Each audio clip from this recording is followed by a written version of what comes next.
வணக்கம். படித்ததில் பிடித்தது கதையில் மீண்டும் இணைவது நிர்மலா சிவக்குமார். என் திருமணம் நிச்சயமான போது நான் மிகவும் மகிழ்ச்சியாக இருந்தேன். புகுந்த வீட்டில் ஆட்கள் குறைவு என்பதால் எனக்கு பிடித்திருந்தது. என் கணவர் ஒரு நாத்தனார் மற்றும் உடல்நலம் சரியில்லாத மாமியார். மாமியார் படுத்த படுக்கையாக இருந்தார். வீட்டை முழுமையாக கவனித்துக் கொண்டிருந்தது அந்த நாத்தனார்தான். நான் அங்கு சென்றதும் அவள் நான் சொல்வதை கேட்டு நடப்பாள் என்று நினைத்தேன். என் வீட்டில் திருமண ஏற்பாடுகள் தொடங்கின. திருமண நாளும் வந்தது. நான் மகிழ்ச்சியாக புகுந்த வீட்டிற்கு சென்றேன். அங்கே என்னை மேடையில் அமர வைத்தார்கள். பிறகு என் கணவர் அறைக்குள் வந்தார். எங்கள் குடும்பத்திலேயே நான் தான் அழகான பெண் என்பதால் அவர் என்னை பாராட்டுவார் என்று நினைத்தேன். அன்பான வார்த்தைகளை பேசுவார். இந்த முதலிரவை மறக்க முடியாததாக மாற்றுவார் என்று எதிர்பார்த்தேன். ஆனால் என் கணவர் முதலில் பேசியது என் நாத்தனார் சிவரஞ்சனியை பற்றிதான். அவர், சிவரஞ்சனி எனக்கு சின்ன தங்கை மட்டுமல்ல, என் மகளை போன்றவள். நீ அவளை நன்றாக பார்த்துக்கொள். மிகச்சிறிய வயதிலேயே அவள் வீட்டை முழுமையாக சுமந்துவிட்டாள். என் தாய்க்காக அவள் படிப்பையே தியாகம் செய்தாள். அம்மாவுக்கு உடல்நிலை சரியில்லாமல் போனதிலிருந்து அவள்தான் காலை முதல் இரவு வரை வேலை செய்கிறாள். நம்முடைய ஒவ்வொரு சிறிய தேவைகளையும் அவள்தான் கவனிக்கிறாள். அவள் இழந்த அந்த இளமை வாழ்க்கையை இப்போது அவள் பெற வேண்டும் என்று விரும்புகிறேன். அவள் வயதுக்கு ஏற்ற வாழ்க்கையை வாழ வேண்டும். உறவுகளின் கட்டாயத்தால் பெரியவர்களைப் போல கஷ்டப்படக்கூடாது என்று என் கணவர் முத்துவேல் பேசிக்கொண்டே இருந்தார். என் காதுகள் கேட்க ஏங்கிய வார்த்தைகள் அல்ல இவை. இவர் இதை பற்றியெல்லாம் பேசத் தொடங்கிய போது நான் அவருடைய புது மனைவி என்பதையே அவர் மறந்துவிட்டார். அன்று தோன்றியது, என் மனதில் ஒரு கசப்பு உணர்வு தோன்றியது.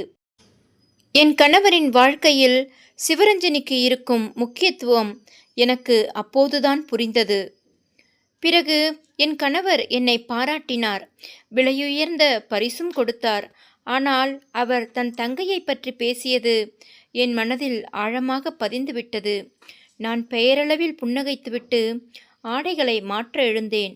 என் சோர்வான முகத்தை பார்த்ததும் அவர் கவலைப்படவில்லை. நான் தூங்குவது போல நடித்தேன். அவர் என்னிடம் பேச விரும்பினார். ஆனால் நான் தூக்கத்தைப் போல பாசாங்கு செய்து கண்களை மூடிக்கொண்டேன். அந்த நாள் விடிந்தது. அதிகாலையில் கதவு தட்டப்படும் சத்தம் கேட்டது. அது சிவரஞ்சனியின் குரல். என் கணவரை எழுப்ப மென்மையான குரலில் அவள் அழைத்து கொண்டிருந்தாள். நான் எழுந்து கதவை திறந்தேன். என்னை பார்த்ததும் அவள் ஒரு அடி பின்வாங்கி, அண்ணி, உங்கள் அம்மா 10 மணிக்கு வருவதாக சொன்னார்கள், அதான் எழுப்ப வந்தேன் என்றாள். அவள் வெட்கத்துடன் நின்றாள். ஆனால் நான் அவளை கண்டு கொள்ளாமல் மீண்டும் உள்ளே சென்றேன்.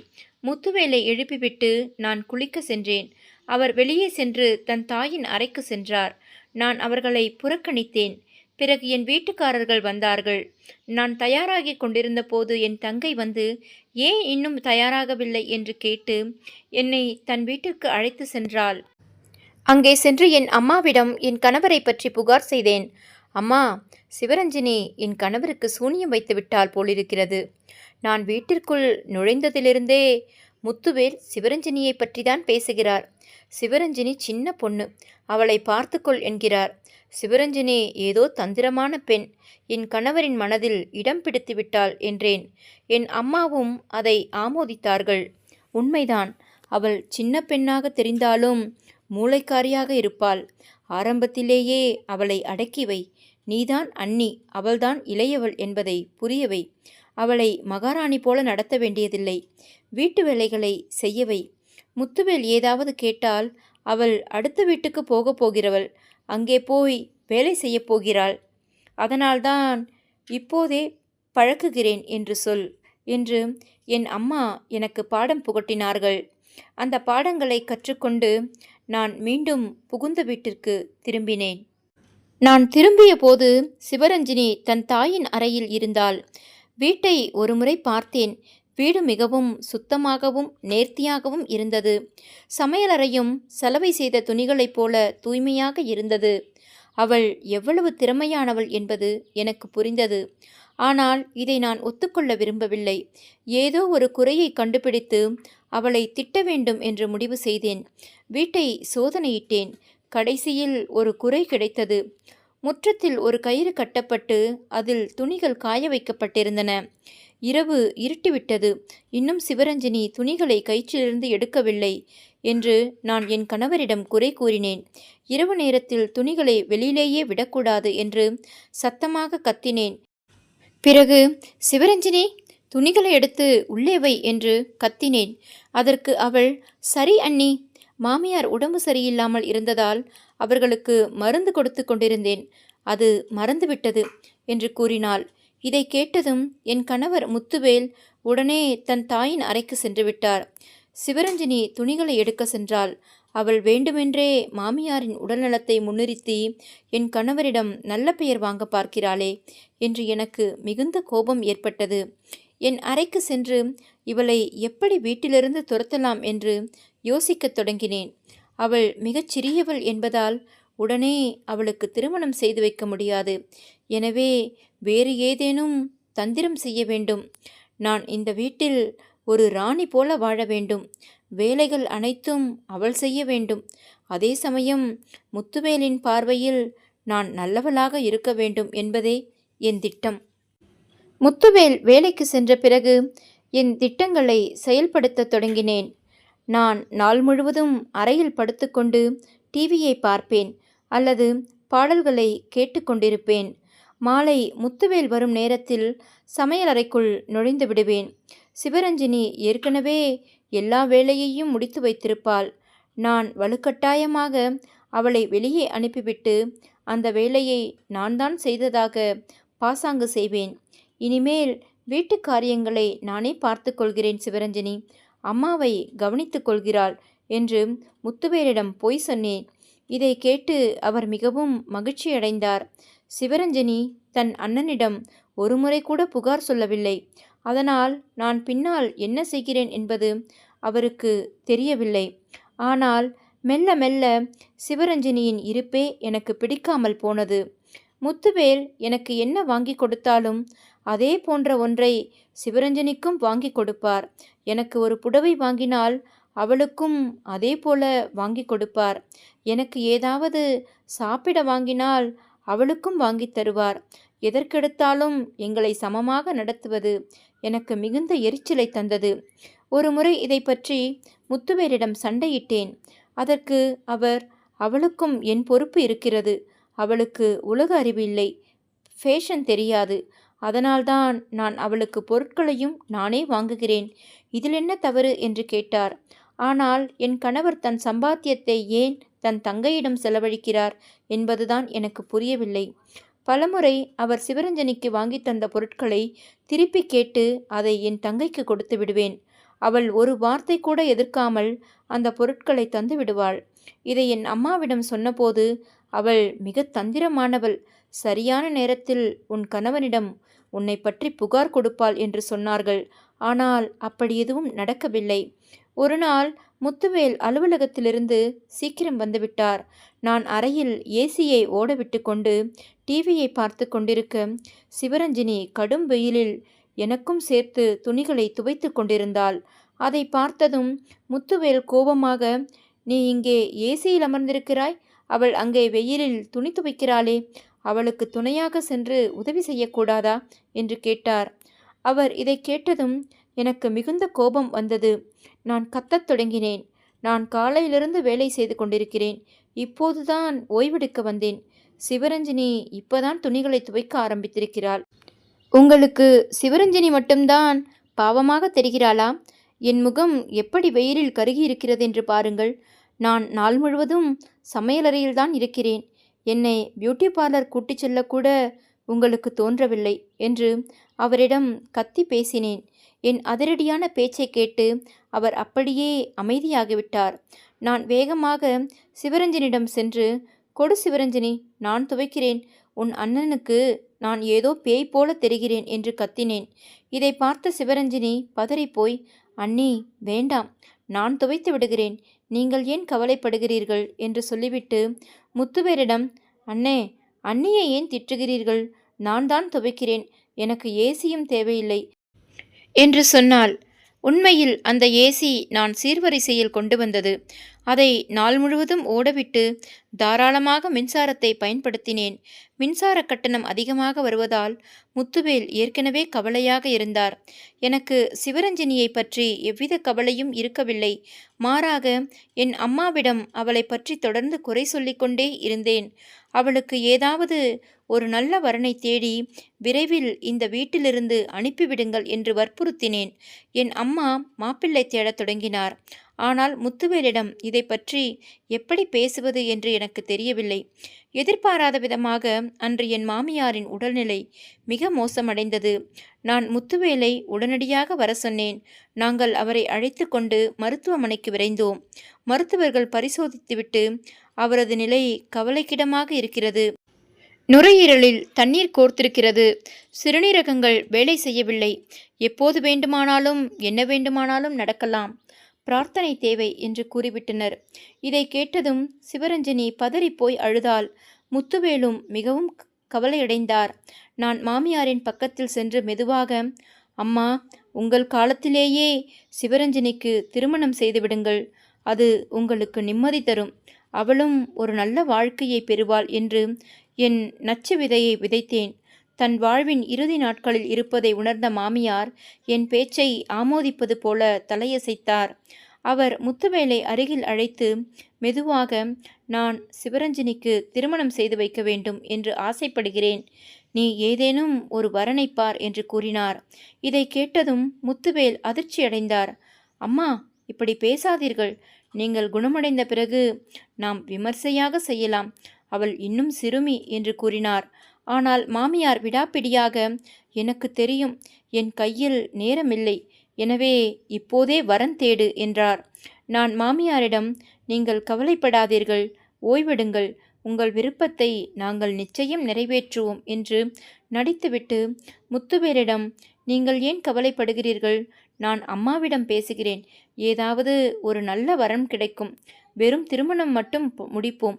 பெண் அனுப்புவது பிறகு பார்த்து கொள்ளலாம். சிவரஞ்சினி நல்ல பெண்.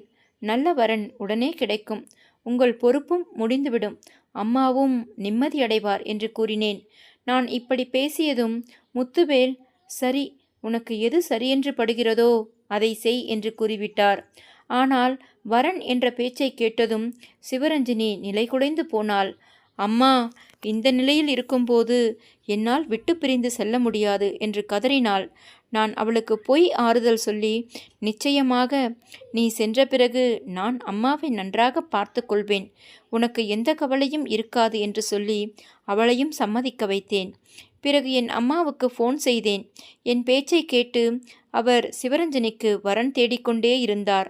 மாமியார் உடல்நிலை மோசம் என்று கூறியதும் அம்மா மிகுந்த மகிழ்ச்சியடைந்தார். மகிழ்ச்சியான சமயம். எனக்கு தெரியும், ஒரு நல்ல வரன், 7 பேர் கொண்ட குடும்பம். வீட்டின் வேலைகள் அத்தனையும் அவள்தான் செய்ய வேண்டும். அவளுக்கு திரும்பி வர நேரமே இருக்காது. அவர்கள் இப்போதே பெரிய மருமகளை தேடிக்கொண்டிருக்கிறார்கள் என்றார். நான், அம்மா, இது யார் என்று கேட்டேன். உன் அத்தையின் தோழியின் உறவினர் என்றார். எனக்கு மிகுந்த திருப்தி. இதுவே சரியான இடம் என்று நினைத்தேன். சிவரஞ்சனி அங்கே சென்று சிக்கிக்கொண்டால் என்னால் இந்த வீட்டில் ராணி போல வாழ முடியும். மருத்துவமனையிலிருந்து மாமியாரை வீட்டிற்கு அழைத்து வந்தோம். மாலை என் அம்மா ஒரு வயதான மனிதருடன் வந்தார். அவர் அந்த மணமகனின் தந்தை. அவர்களுக்கு 6 மகன்கள். மனைவி சில காலத்திற்கு முன்பு இறந்துவிட்டார். இப்போது தன் பெரிய மகனுக்காக வரன் தேடிக் கொண்டிருக்கிறார்கள். அவர்கள் வீட்டிற்குள் நுழைந்தனர். சிவராமனின் தந்தை தன் மகன் சிவராமனுக்கு பெண் கொடுக்க யாரும் தயாராகவில்லை என்று வருத்தப்பட்டார். வீட்டில் பெண்கள் யாரும் இல்லாததால் இத்தனை வாலிபர்கள் இருக்கும் வீட்டிற்கு தங்கள் மகளை அனுப்ப யாரும் முன்வரவில்லை என்று அவர் கூறினார். ஆனால் தன் மகன்கள் நல்லவர்கள், அறிவாளிகள், வீட்டு வேலைகள் தெரிந்தவர்கள் என்றும் வரும் பெண்ணுக்கு எந்த துன்பமும் இருக்காது என்றும் அவர் வாதிட்டார். யாராவது ஒருவருக்கு முதலாவது மருமகளாக வரத்தான் வேண்டும். பெண் இல்லை என்பதற்காக பெண் கொடுக்க மாட்டோம் என்று சொல்வது சரியல்ல என்றும் அவர் சொன்னார். அவர்கள் படித்த கண்ணியமான மனிதர்களாகவே தெரிந்தார்கள். சிவரஞ்சனியை பார்த்ததும் அவர்களுக்கு பிடித்துவிட்டது. அவர் என் தரப்பிலிருந்து சம்மதம், நீங்கள் எப்போது வேண்டுமானாலும் என் வீட்டிற்கு வந்து என் மகனை பார்த்து கொள்ளுங்கள் என்று கூறிவிட்டு சென்றார். ஆனால் அவர் சென்றதும் முத்துவேல் இந்த திருமணத்திற்கு மறுத்துவிட்டார். பெண்களே இல்லாத அந்த வீட்டிற்கு நான் எப்படி சிவரஞ்சனியை அனுப்புவேன் என்று அவர் கேட்டார். முத்துவேலின் பேச்சை கேட்டு எனக்கு கோபம் வந்தது. நான் அவரை பார்த்து, அவரே சொன்னார், அதனால்தான் யாரும் பெண் கொடுப்பதில்லை என்று. இதில் அந்த மனிதர்களில் தவறு என்ன? அவர் மிகவும் கண்ணியமானவர். நீங்கள் நேரில் சென்று பார்த்தால் தெரியும் அவர்கள் எப்படிப்பட்டவர்கள், சிவராமன் எப்படிப்பட்டவன் என்று. ஒருவேளை இது சிவரஞ்சனிக்கு கிடைக்கப் போகும் சிறந்த வாழ்க்கையாக கூட இருக்கலாம். அம்மா சொன்னார். அவனுக்கு நல்ல வேலை இருக்கிறது, சொந்த வீடு இருக்கிறது, எல்லோரும் படித்தவர்கள் என்று சிவரஞ்சனியை அங்கே கொடுப்பதில் என்ன தவறு என்று சண்டையிட்டேன். நான் கோபப்பட்டதால் முத்துவேல் அமைதியானார். சரி, நான் முதலில் விசாரித்துவிட்டு வருகிறேன் என்றார். அவர் தயங்குவதை பார்த்த எனக்கு அவர் இந்த விஷயத்தை தட்டி கழிக்கிறார் என்று தோன்றியது. அதனால் அம்மாதான் எல்லாவற்றையும் விசாரித்துவிட்டுதான் இந்த வரனை சொன்னார்கள். அவர்கள் மோசமானவர்களாக இருந்தால் அம்மா இவர்களை இங்கே அழைத்து வந்திருக்க மாட்டார்கள் என்று பொய் சொன்னேன். ஆனால் என் அம்மாவுக்கு அவர்களை பற்றி எதுவும் தெரியாது. அவர்கள் நேரில் கூட தெரிந்தவர்கள் அல்ல. இருந்தாலும் சீக்கிரம் சிவரஞ்சனியை தீர்த்து கட்ட வேண்டும் என்பதற்காகவே என் வாயில் வந்ததையெல்லாம் சொல்லி முத்துவேலை நம்ப வைத்தேன். என் பேச்சை கேட்டு முத்துவேல், சரி, நாளை நான் அவனிடம் பேசுகிறேன் என்றார். நான் விடாப்பிடியாக, நானும் கூட வருகிறேன். ஒரு பெண் சென்றால்தான் வீடு எப்படி இருக்கிறது, பழக்க வழக்கங்கள் எப்படி இருக்கிறது என்று தெரியும். நீங்கள் மட்டும் தனியாக என்ன செய்வீர்கள் என்று சொன்னேன். முத்துவேலுக்கு என் பேச்சு சரியாகப்பட்டது. மறுநாள் மாலை நான் என் அம்மாவுடன் முத்துவேலுடன் சேர்ந்து சிவராமனின் வீட்டிற்கு சென்றோம். வீடு மிக பெரியது. சிவராமனும் அவனது சகோதரர்களும் அனைவரும் கண்ணியமாக தெரிந்தார்கள். வீடு அழகாக இருந்தது. ஒரு பணிப்பெண் வந்து சுத்தம் செய்வதாகவும் அனைத்து சகோதரர்களுக்கும் சமையல் தெரியும் என்றும் சொன்னார்கள். எனக்கு அந்த இடம் எல்லா வகையிலும் சரியாக தெரிந்தது. முத்துவேலுக்கும் எந்த குறையும் தெரியவில்லை. உடனே திருமணத்திற்கு சம்மதித்தோம். மாமியாரின் உடல்நிலை சரியில்லாததால் சிவரஞ்சனியை விரைவில் அனுப்பி வைக்க முடிவு செய்தோம். அந்த திருமணத்தை பற்றி அவர்களுக்கு எந்த ஆட்சேபனையும் இல்லை. நாங்கள் இருவரும் வீட்டிற்கு வந்து சிவரஞ்சனியிடம் விஷயத்தை சொன்னோம். அவள் அதை கேட்டு பெரும் அதிர்ச்சியில் அழுது கொண்டே இருந்தாள். முத்துவேல் அவளுக்கு புரிய வைத்தார். இன்று இல்லையென்றால் என்றாவது ஒரு நாள் நீ போகத்தான் வேண்டும். இப்படி செய்வதால் அம்மாவுக்கும் நிம்மதி கிடைக்கும் என்று கூறினார். இதை கேட்டு மாமியாரும் மகிழ்ந்தார். பிறகு சிவராமனை வீட்டிற்கு வரவழைத்தோம். முத்துவேல், சிவரஞ்சனி அவனை நேரில் பார்த்து தன் சம்மதத்தை சொல்லட்டும் என்று சொன்னார். சிவராமன் உயரமான அழகான இளைஞனாக இருந்தான். சிவரஞ்சனிக்கு அவனை பிடித்துவிட்டது. மாமியாரை நான் கவனித்துக் கொள்கிறேன் என்று அவளிடம் நான் உறுதி கொடுத்ததால் அவளும் நிம்மதியடைந்தாள்.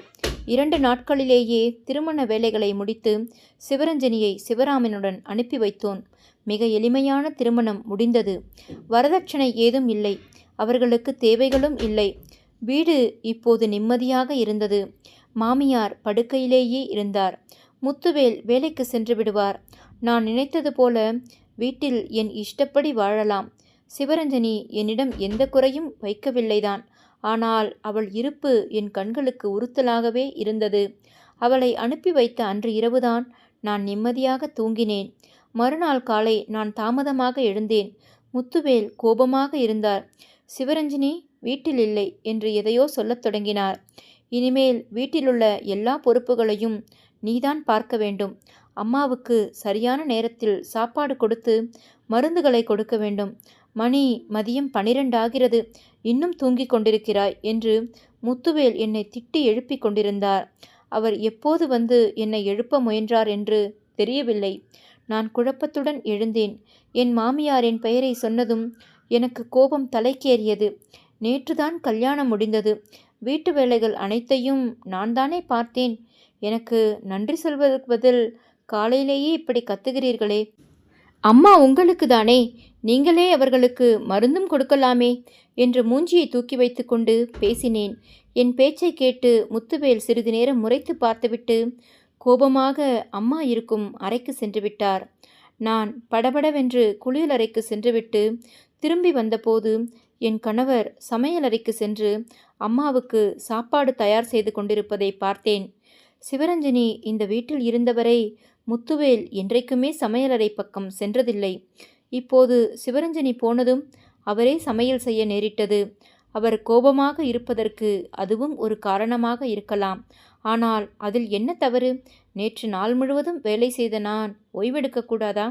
நான் முற்றத்திலிருந்த கட்டிலில் அமர்ந்து, என்னையும் கவனித்துக் கொள்ளுங்கள், ஒரு கப் டீ போடுங்கள் என்று கேட்டேன். அவர் என்னை முறைத்து பார்த்தாரே தவிர பதில் எதுவும் பேசவில்லை. நான் அங்கே படுத்துக்கொண்டு என் பிறந்த வீட்டிற்கு எப்போது செல்லலாம் என்று யோசித்து கொண்டிருந்தேன்.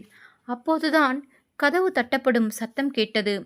முத்துவேல் அம்மா அறைக்குள்ளிருந்து வந்து கதவை திறந்தார்.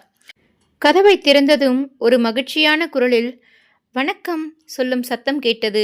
என் கணவர் கோபமாக இருந்தாரே, திடீரென்று இவ்வளவு சந்தோஷமாக எப்படி மாறினார்? யார் வந்திருப்பார்கள் என்று எழுந்தேன். அங்கே சிவரஞ்சனி வந்திருந்தாள். அவளை பார்த்ததும் என் முகத்தின் நிறமே மாறிப்போனது. அவள் சிவராமனுடன் வந்திருந்தாள். என் கணவர் சிவராமனை உள்ளே வருமாறு அழைத்தார். ஆனால் அவன் வாசலிலேயே அவளை விட்டுவிட்டு சென்று விட்டான். சிவரஞ்சனி வந்ததும் அண்ணனை கட்டிப்பிடித்து கொண்டு என்னிடம் வணக்கம் சொல்லிவிட்டு அம்மா இருக்கும் அறைக்கு சென்றாள். புதிய மணப்பெண் போல் அவள் அலங்காரமாக வந்திருப்பதை பார்த்ததும் எனக்கு எரிச்சல் பொத்துக்கொண்டு வந்தது. நான் முத்துவேலை முறைத்துவிட்டு, என்ன இது, நேத்துதானே அவளை அனுப்பி வைத்தீர்கள், இப்போது ஏன் இவள் திரும்பி வந்திருக்கிறாள் என்று கேட்டேன். முத்துவேல் ஆச்சரியத்துடன், மறந்துவிட்டாயா? உன் கல்யாணத்தின் அடுத்த நாளும் நீ உன் வீட்டிற்கு சென்றாயே. உன்னை அழைத்து வர உன் வீட்டுக்காரர்கள் வந்தார்கள். எல்லா சடங்குகளையும் செய்து கூட்டிச் சென்றார்கள். நாமும் தான் சிவரஞ்சனியை அழைத்து வந்திருக்க வேண்டும். நீ தூக்கத்திலிருந்து எழவே நேரமில்லை. அவளுடைய கணவனே அவளை கொண்டு வந்து விட்டுவிட்டான். எவ்வளவு அவமானம் என்றார். முத்துவேலின் பேச்சை கேட்டு நான் தலைமீது கை வைத்தேன். உங்களுக்கு என்னதான் ஆச்சு? உங்கள் தங்கச்சி மீது இவ்வளவு பாசமா? இது சாதாரண திருமணம் இல்லை. அம்மாவுக்கு உடம்பு சரியில்லை என்பதால் அவசரமாக முடித்தோம். இப்போது சிவரஞ்சனியை அழைத்து வர நாம் போக முடியுமா என்று அவர் மீது ஏறிட்டு பேசினேன். அவர் தந்திரமாக, ஆமாம், உனக்கு அம்மாவின் மீது அவ்வளவு அக்கறை என்று சொல்லிவிட்டு அம்மா அறைக்கு சென்றார். அவர் சொன்ன வார்த்தைகள் என் இதயத்தை தைத்தது. கோபத்தில் நான் வீட்டை தரதரவென்று சுத்தம் செய்ய ஆரம்பித்தேன். சமையலறைக்கு செல்லவே இல்லை. சிவரஞ்சனி மீண்டும் சமையலறையை கவனித்து கொள்ள ஆரம்பித்தாள். மதிய உணவு சமைத்தாள். அம்மாவுக்கு பத்திய உணவும் மருந்தும் கொடுத்தாள். மாலை நேரத்தில் என்னால் பொறுக்க முடியவில்லை. நான் அம்மா அறைக்கு சென்று, சிவராமன் எப்போது உன்னை அழைத்து செல்ல வருவான்? எப்போது போகப் போகிறாய் என்று கேட்டேன். அவள் மெதுவாக, அண்ணி, நான் இன்னும் சில நாட்கள் இங்கேயே இருக்கப் போகிறேன் என்றாள். இதை கேட்டதும் எனக்கு தீப்பிடித்தது போல இருந்தது. சிவரஞ்சனி, நீ இப்படி இங்கேயே உட்கார்ந்திருந்தால் உன் வீட்டை எப்படி நடத்துவாய்? அம்மாவை பற்றி கவலைப்படாதே, நான் பார்த்து கொள்கிறேன். உன் புகுந்த வீட்டை பார். இந்த வீடு என்னுடையது. இங்கிருக்கும் விஷயங்களை நான் பார்த்து கொள்கிறேன் என்று கத்தினேன். சிவரஞ்சனி அம்மாவை பார்த்துவிட்டு கண்களை கீழே குனிந்து, அண்ணி, நான் இப்போது போக மாட்டேன். குறைந்தது 10-15 நாட்கள் இங்கேயே இருப்பேன். சிவராமனிடம் சொல்லிவிட்டுத்தான் வந்தேன். அவருக்கும் எந்த ஆட்சேபனையும் இல்லை என்றாள். இதை கேட்டதும் என் உடம்பு முழுவதும் இரத்தம் கொதித்தது. எவ்வளவு கஷ்டப்பட்டு அவளை அனுப்பி வைத்தேன். இப்போது மீண்டும் என் தலைமேல் உட்கார பார்க்கிறாளே. ஏன் 10-15 நாட்கள் இங்கே இருந்து என்ன செய்ய போகிறாய் என்று கத்தினேன். அவள் பதில் சொல்லவில்லை. மாலை சிவராமன் அவளை பார்க்க வந்தான். நான் நேராக சிவராமனிடமே, உங்கள் மனைவியை அழைத்து செல்லுங்கள். புதுமண தம்பதிகள் ஒன்றாக இருப்பதுதான் நல்லது என்று சொன்னேன். என் பேச்சை கேட்டு சிவரஞ்சனி சிவராமனுடன் செல்ல மறுத்துவிட்டாள். இப்போது எனக்கு இது விசித்திரமாக தோன்றியது. அடுத்த நாள் அவள் மாமனாரும் வந்தார்கள். அவர்களுக்குள் என்ன பேசினார்கள் என்று எனக்கு தெரியவில்லை. அவள் மைத்துனர் ஃபோன் செய்தார். சிவராமன் வந்தான். மாமனார் வந்தார்கள். ஆனால் சிவரஞ்சனி போகவே மறுத்துவிட்டாள். 5 நாட்கள் ஓடிவிட்டன. என் கோபம் எல்லை மீறி போனது. சிவரஞ்சனி ஏன் இங்கே இருக்கிறாள்?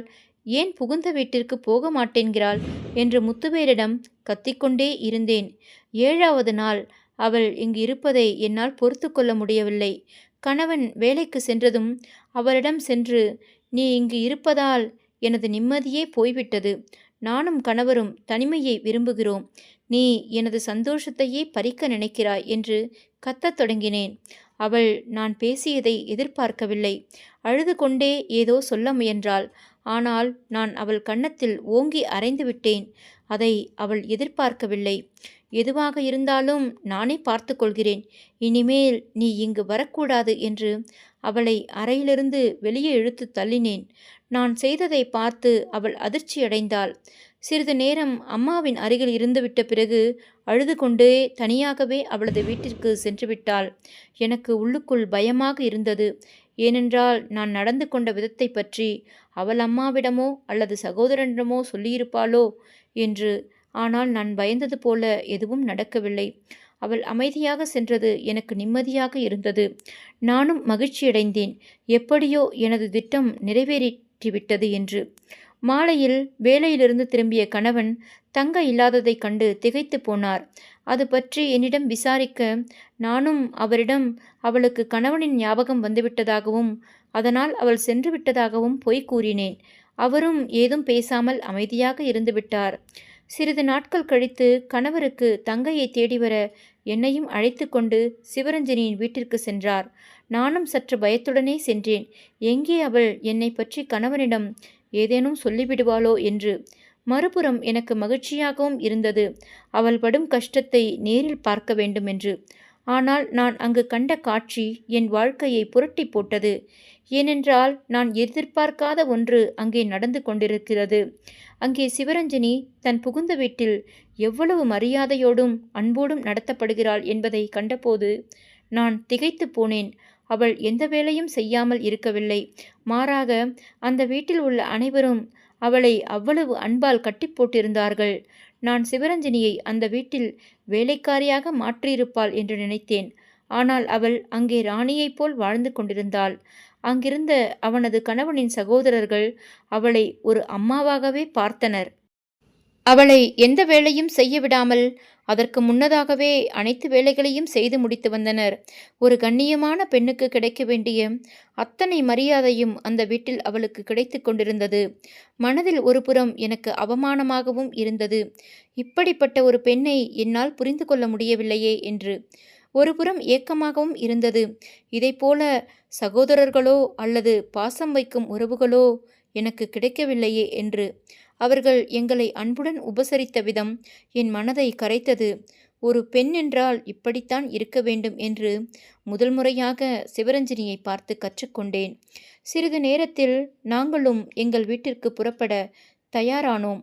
அப்பொழுது சிவரஞ்சனி தனது சொந்த அக்காவைப் போல என்னை அவ்வளவு அன்பாக வழி அனுப்பி வைத்தாள்.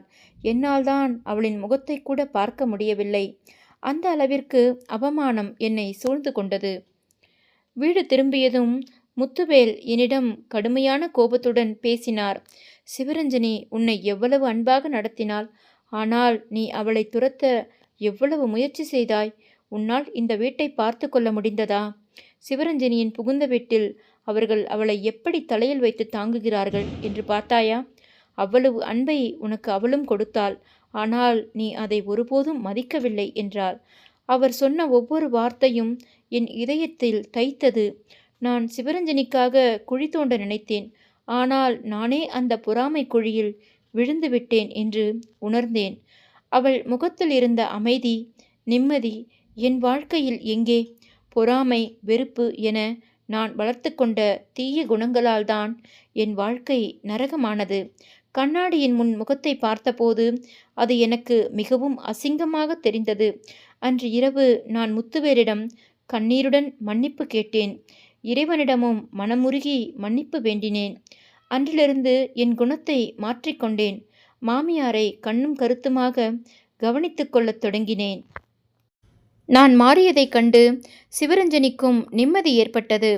அவள் மீண்டும் அடிக்கடி வரத் தேவையில்லை என்று அவளுக்கு தெரிந்துவிட்டது. ஏனெனில் நான் அந்த வீட்டை சரியாக நிர்வகிக்க தொடங்கிவிட்டேன்.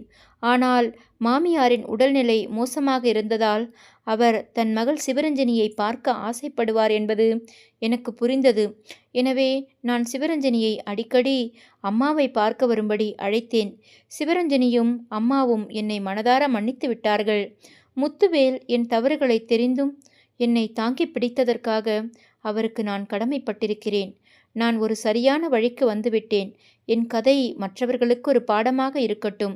பொறாமையின் நெருப்பில் எரிவதை விட அன்பின் வாசனையில் வாழ்வதே சிறந்தது. என் வாழ்க்கையில் நடந்த இந்த தவறுகள் எனக்கு மிகப்பெரிய பாடத்தை கற்றுக் கொடுத்து விட்டன. இன்று நான் ஒரு மனைவியாகவும் ஒரு மருமகளாகவும் கடமையை சரியாக செய்கிறேன். சிவரஞ்சனி இப்போது என் அன்புக்குரிய தோழியாக இருக்கிறாள்.